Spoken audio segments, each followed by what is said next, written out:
I know my talk is entitled Blended Learning because this is what people understand and this is what is being used. This is my plan. All right, we're going to try together to define what is blended learning. Then I think it would be good if we could look at the strengths and weaknesses of face-to-face and online, having, of course, defined what is face-to-face and what is online. Then we look into the benefits of blended learning. Because we would have looked at the weaknesses of face-to-face and online, I'm just going to concentrate, because of time, on the benefits of blended learning. And then, of course, the most important thing is the blend. What is the best blend, if there is one?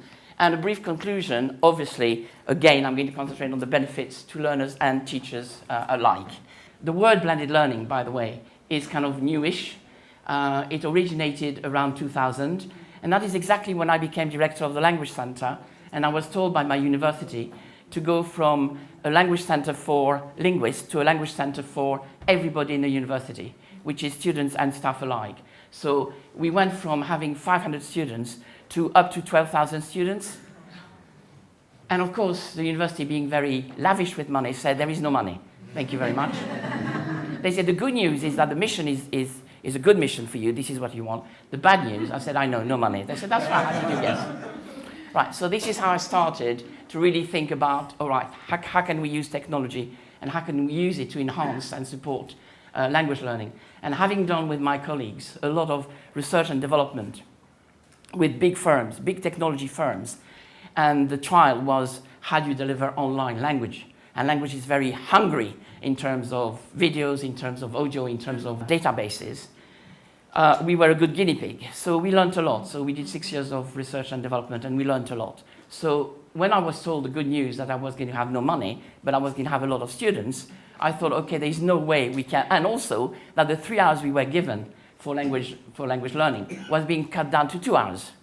And there was no way we could do it over 3 terms because the last term is for exams. So we had to do it over 2 terms. When you know in Cambridge 1 term is 8 weeks, you multiply that by 2 is 16 weeks. Okay? So that was the good news for me before I had Christmas 2001 and New Year 2001, or Christmas 2000 and New Year 2001.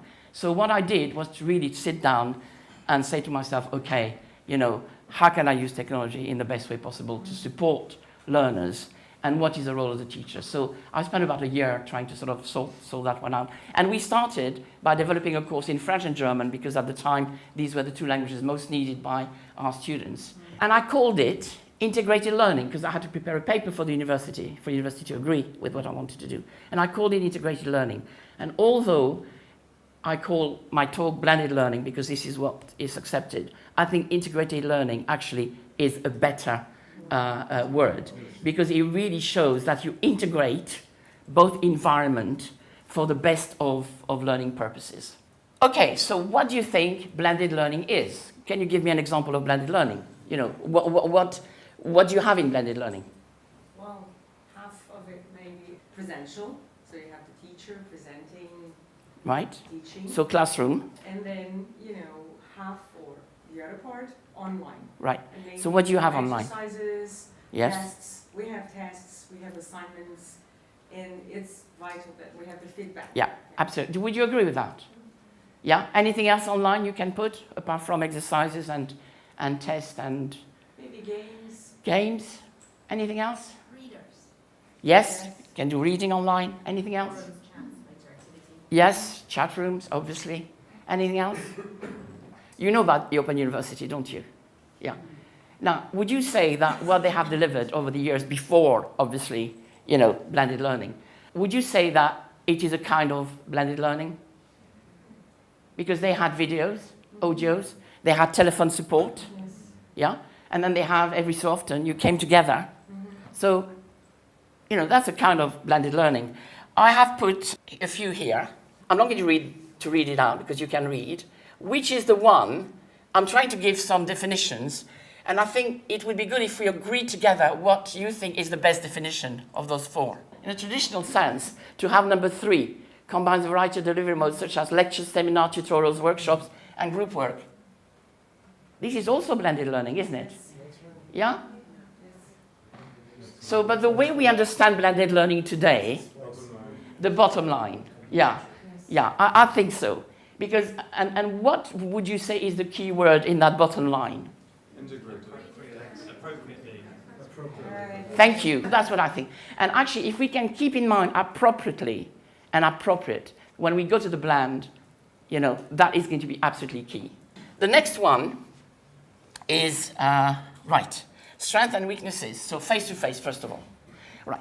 You said, and I absolutely agree with you 100%, that teaching in the classroom is key. Very, very important.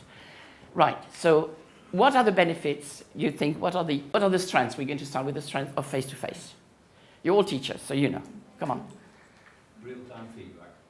Yes, real-time feedback. Why is real-time feedback important? Why is it important? That's when they do the learning. Yes, because they know what they don't know, so to speak. And therefore, they can bridge the gap. Absolutely. Anything else? Well, you learn about the culture. I've got Brazilian kids Yes. that learn with native speakers. Yes. So they learn content and cultural aspects as well. Yes. No, I cannot be late with that teacher. Anything else? Strength? Yes. You can take advantage of a teaching moment. Something you haven't planned on teaching, but a student brings it up, so you stop what you're doing and then take it. Yes. I mean, we all do that. We all prepare carefully our lessons, don't we? And then comes a time, and this is actually the mark of a good teacher, comes the time when you feel, I'm not going to carry on doing what I have planned. I have to perhaps, go back. Or perhaps I was going to tackle that aspect, but that's not going to be today, emphasis, because I've just realized that we really ought to hammer out that bit of text or video or audio or grammar or whatever. And that's the mark of a good teacher, that you kind of, you have prepared your lesson, but you kind of readjust it so that what you deliver is real language learning. That's what you deliver. You really help real language learning because you reassess and you go back or you move forward. For example, I could never understand a teacher who would say, oh no, I can't tell you about X because we're going to do that next week. No. Sorry? I want to know now, And if you have that interest, my God, grab it, and build on it, absolutely build on it. So, yes, we have all that. Anything else about the face-to-face strength? Motivation. Yes. Can you expand on that? Learning in isolation can be very difficult. There's a high dropout rate in distance learning courses, for example. So just being around other learners, other people who also do the same thing is motivation. Yes, absolutely. And what do you think the feeling of the other learners in the classroom? What do you think the feeling is about the motivation? I mean, if you are more motivated as a learner because there are all the other people and you learn from them, do you think it goes back and forth? Yeah, and there's also the element that people do like to perform in front of other people. Exactly. They like to demonstrate their mastery. So obviously what you've just said is very important. They like to perform. So we will look into that because actually the way the teacher operates in a blended learning environment is a different way from the more traditional way. And we will be discussing that. So again, let me give you a few of the strengths that I have dreamt of and tell me which you think is the most appropriate. Or do you think all are appropriate? Or would you grade them? Do you think they're all appropriate? Yes. Yeah? Is there one which you feel is more appropriate than the others? I mean, for you. Maybe the third one? This is what you were saying with real feedback. Because real feedback also means that you respond to learners' needs, don't you? And then if you have to go backwards or you tackle a question which you didn't intend to tackle, then it is absolutely responding to learners' needs. It'd be really nice if more teachers actually listened intently to their students. Yes. I mean, I put it one not on purpose, because to me, this is how you learn what the needs are. Yeah, you can test them. Of course you do. Well, we do. We always test them. But there are certain things which you cannot test. And there are certain things which they do not tell you. And when you listen, when you take a back seat, and that's what with the dynamic is, changes in the blended learning.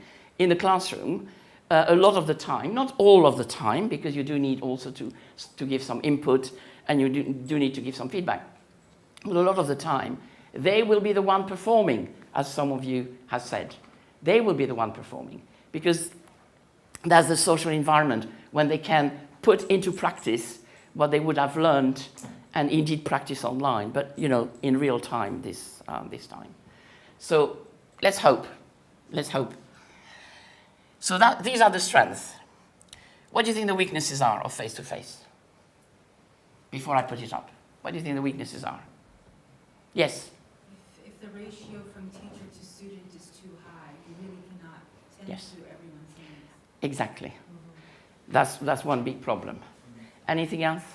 To cater for different thinking times, sometimes it's a very noisy environment, and there are people putting their time to think, and Yes. and you just lose that person. Yes, you've got that. Anything else? Yes? Well, the opposite of motivation, it could be, demotivation, distractions. If somebody's on iPad or whatever, they disrupt the rest of the class. Yeah, you could have one or two students monopolizing, the speaking time. If it's not well managed by the teacher, it happens. This happens. Anything else? What is safe for a teacher? Well, what is believed to be safe for a teacher? If you have a lot of students, would you tend to kind of go back and just do input? And it's natural, isn't it? If you have, we had a big project with Tsinghua in China, and their English classes were 50 students, 50. And that's when we developed the blended learning with them for their own needs. And they said, well, obviously, there's no way we can do, speaking practice. I said, of course, I understand that. I said, however, how many hours do you have? And they had quite a lot of hours. They had 5 hours a week. And I thought, my God, it's a dream. 5 hours a week, that's fantastic. So I managed to, talking to them and training them and discussing with them to say, okay, well, instead of having all the 50, you see them in smaller groups. Mm-hmm. And at the end of the day, they will have more time with you, even though it appears that they have less time in timetabled, but they will have more time in interacting with you and themselves than during the 5 hours. All right, let's look at the weaknesses. So, too much time on input, because that's, in a way, it's kind of self-protection. Yeah, if you have too big a class, or you feel, oh, never mind, next week, I'll give them more time. So too little time on interaction. And we all do that. We go for the majority, because we have what? We have 10% or say 15% at the top, 15% at the bottom, and then the rest is the majority. And we tend to cater for that kind of majority, which is understandable. So in a way, we're losing 30% or so of our learners. And obviously, there is not enough time for interaction. The learners do not interact with their peers or even with the teachers. So if they have problems, you will not know about their problems. If there are big gaps in their learning, you will not know about the big gaps. And they will kind of increase, week on week. And what I think is very important is the last point. I don't know if you agree with me, but people need to think. People need time to pause and think. Some people have the answer like that straight away, but not everybody has got an answer like that straight away. Some of them have got, have more reflective type learners, and they need to stop, think, and then they will address the question. So for all these reasons, I feel that, a blended learning environment is a good way of catering for those. Now let's go on to online now. Strength of online. Right, I'm listening. Strength of online. Well, rather like the last point, because it's self-paced, you can Exactly. slow down, Exactly. you can return on things Exactly. down, where you might get left behind in a fast pace. Exactly. You can access any time, can't you? And you can access anywhere now. Yeah, so that's a good thing, 24/7. Let me give you a very interesting statistics. When we developed our integrated learning, to start with, because it was 2000, but it used to be on the internet, we could monitor very, very carefully when the learners would log in, how long they would stay, watch a video or read a text or do an activity or look at a grammar exercise or whatever. And we noticed that some of them would listen to a 2 or 3 minute video for up to 20 times. 20 times. There is no way you can have that in a classroom. Twice, and that's it. You know, finish, no more. You know, no time. You got it, good. You haven't got it, well, tough. You know, 20 times. But the other thing is when they would do the learning, what time of the day do you think they did, you know, log in? From midnight at 1 o'clock. And interesting, I thought, I can't believe that, but aren't they tired? How come? And then I went and read, and I talked to a colleague of mine at Churchill, and she's a psychologist, and she said, oh, no, it's very well known. I said, yeah, to you it's well known, not to me. It's very well known that at this point in time, the brain actually is much more relaxed and can absorb more easily. So here you are, guys. 1 o'clock, that's when you log in and you prepare your whatever. Okay, so let's have a look at what I've put online and see whether you agree with me. Have a look and tell me which you think is you disagree with, or which are the ones you feel, you know, unhappy about, or whether you agree with everything. I think point 4, online facilitates learner-to-learner interaction. It can do, but this is often very hard to create. Absolutely. It's not usual to create these forums, all sorts of areas for student communication. Absolutely. A course I just finished. The first 90 hours was all online. We didn't meet the learners at all.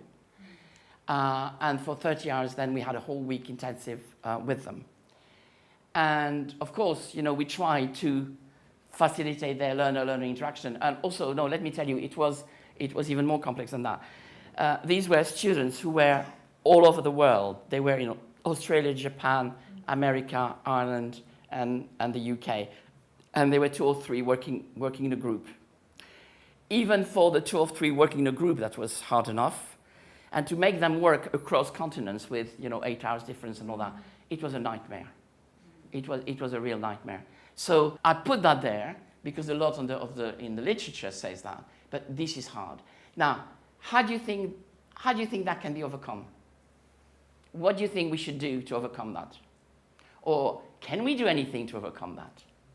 It's a combination. I sort of 16 years ago, I did an online course, Masters in EdTech and the University in Australia. And there were 2 things that really helped. One is that actually it was part of your overall grade. So you were incentivized as part of the mark to participate. The second thing was writing tasks or creating problems where communication is essential to solve those problems. But they have to be realistic. Exactly. So that's precisely right. That's exactly right. We only managed to pick them up and have them interact when they had to deliver their major assignment. And then, because they had to present it together and write it together, then they really had to interact.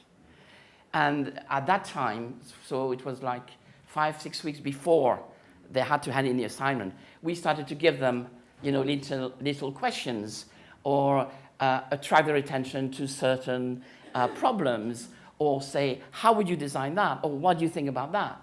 And then they started to react. So what do you think it means that, at the end of the day, what does it mean? Really? Why would any one of us react? Well, there has to be authentic communication goals. And I think that's difficult to create online. Yes. So you've got to create that authenticity. You need to communicate with the person. You need the authenticity, but also you need the need. Yes. I mean, if they need to do that, they will do it. Yes. If they think that it is in their interest, then they will do it. Yeah. Okay, so I think we've agreed on the strength of online. Weaknesses of online. What do you think? Dropout rate perceived as boring. It could be perceived as boring, yes. It's not so good for students who are not accustomed to autonomous learning. That's a big problem, yes. So again, it's a question of, you know, training the learners. So for example, the online part would not work with teenagers in Brazil because they don't have this autonomy.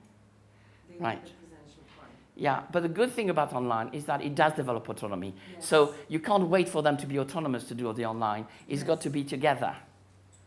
Yes. I'm a facilitator of online course, and one of the things that has been really hard for my students is just the tech Right. Really? I get more emails about, I got blocked from this page and I don't know Oh. how to get to this part and the workbook doesn't work Oh. and my grades aren't blowing up and then I did 3 hours of work and I exited the window without saving it.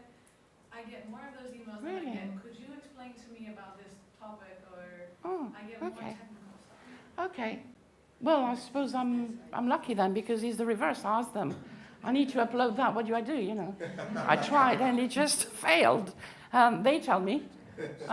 We use Moodle, by the way. I don't know which platform do you use. Many of you use Blackboard or Moodle. Yeah, the usual one. All right. Well, let me share with you what I came up with. Weaknesses of online. The first one, obviously. In fact, I hate some courses are developed in such a way that you've got a classroom online. Well, to me, that's a bit strange, let's say. Real-time communication is really when you kind of, plunge and swim. Yeah, you dive and you swim. That's real life. And the classroom has got to be, the sphere where you use that in the, as much as possible. The point 3, I think we saw it in the strength of classroom interaction, and obviously it's a weakness for online. Let me tell you one thing. There's a lot of research now, I'm really pleased about that, about blended learning. A lot of what I'm telling you come from research or my own experience or my own research. There is something which is very interesting, and again, it's cultural, and that we mustn't forget that culture is a very, very important element in learning, any kind of learning. And 2 Chinese researchers presented a very interesting article about 2 years ago at a conference, IATEFL. And they said that one of the things that came up again and again and again with their learners in Hong Kong was that they were not satisfied with the online course because they saw the teacher as not teaching them, and therefore they could not learn. That was when they were interviewed after the first term. Then they were interviewed again at the end of the year, so they had nearly a whole year, and by then they understood more the dynamic, and of course they were explained more things. And then they said, oh, we see now what the role of the teacher is. We understand better the role of the teacher. So culturally, blended learning is not something that you kind of, easily display and they will buy in immediately, not necessarily. So there is a lot of acculturation to be done. So we've looked at strengths and weaknesses of both online and face-to-face. Now, the big question is why and how. Would you like us to go to how and forget about the benefits of blended learning? Because in a way, we have looked at them. So instead of putting them all together. All right. So how do we implement blended learning? What do you think the first thing we should do? Let's talk about the blend, okay? The blend is how much online, how much in the classroom. Right. Now, I get a lot of emails and questions. So how much should I do online? How much should I do in the classroom? There's no way I can answer that because I don't know your learners, I don't know your environment, I don't know the constraints of your establishment, I don't know their needs, I don't know any of that. So the blend, the most important person in the blend is the one who conceives the course, and that is the teacher usually. Now, how do you think you can conceive a blend? I mean, do you think that there would be, depending on levels, there would be more according to levels that has got to be done in the classroom than online, or is it irrelevant? Is the level of the students irrelevant to the blend? Very low-level students usually need more teacher input. Yeah, absolutely. Absolutely. In fact, that's when I started the integrated learning, I did 30% online and 70% face-to-face. And that actually, to this day, is stayed. So when they went from A1, A2 to B1, B2, and then above B2, then it alternated. It became, instead of 30-70, it was 50-50, and then 70-30. And in the 70-30, the input of the teacher is really giving feedback at the end because they come up, they are the teachers. Each one, in turn, takes it to deliver the lesson. And what they do, because it's Cambridge and we're teaching a lot of researchers, what they do is they talk to you about their research. But because the classroom is made up of a lot of different people, not people from their field necessarily, is very, very good exercise, not just in language learning terms, but cognitively, because they have to put themselves at the level of, the audience and be able to talk about their research in terms that a lay person can understand. And that is, I've learned a lot. It's fantastic. I go into the classroom and I say, oh, tomorrow, what are we, next week we're going to hear about anthropology, in the Galapagos, or I'm going to hear about, the next best thing in IT. And I stop them when I say, excuse me, you've used that word. Nobody understands that word. You have to explain it to us. And to do that in a foreign language is not that easy. Okay, so implementing blended learning. What do we have to take into account? I'm not a technologist at all, but having done 6 years of research and development in technology, I understand the technology. It doesn't mean that I can use it very well, but I understand what it can do. I don't understand what it cannot do. That's my problem. So I want the technology to do more than what it can, but it's evolving, at a tremendous pace. Anything else? Yes. You have to take into account how much access your students have to the technology. Yeah. Obviously, that's an important part. And I must say, when we delivered the course in China, we had problems not with the students, but with the infrastructure. Yes. So you really need to get that infrastructure right. Otherwise, forget it. Anything else? I think while designing your course, you also take into consideration mixed ability. Absolutely. And then yes. arrange your teaching level of support accordingly. That's the beauty of online, is that you can not just mixed ability, but you remember these kind of bottom-top majority, then you can cater for all of that, but also the kind of different learning styles. Some people like reading and listening at the same time. So give them the, they listen to an audio or they view a video, give them the subtitles, yeah? And if they want a transcript, give the transcript. And it's up to them whether they have the subtitles or not, it's they control it. So the control has got to be, onto the student. You don't control it, you just give it. I like to say that the good thing about online, if you do a good blended learning course, which I would prefer to call integrated course, is that you offer a very rich menu. And they pick and choose from that menu. But you are the master chef. Yeah? You are the master chef. So you absolutely prepare the most beautiful course that they can have.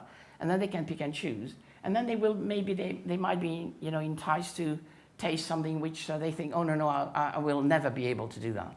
Well, try. You see. Okay, let's have a look.